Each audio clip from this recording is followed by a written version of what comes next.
Alors ça, c'est pour l'exemple de Jean-Michel et Guylaine qui sont dans la cuisine au café le matin, là. Mais il y a des situations où vous ne pouvez pas accéder à ça. Donc, attribuer des pensées, ça ne sert à rien.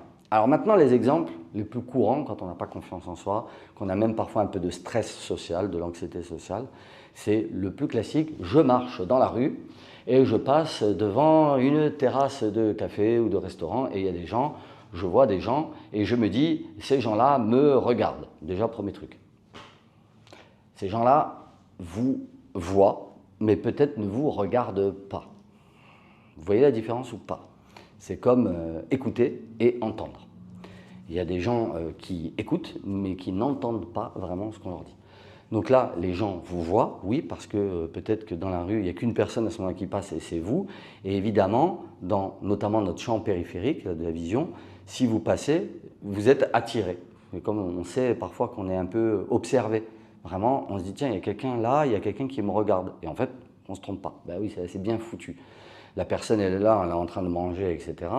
Elle voit quelqu'un qui passe, tac, il y a un réflexe. Là, à ce niveau-là, c'est juste un réflexe.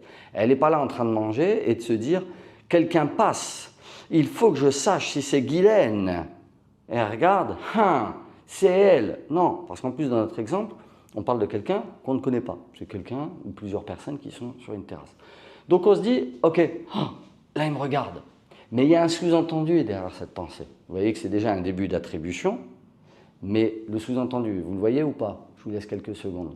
C'est il me regarde, mais il me regarde comment? Il me regarde avec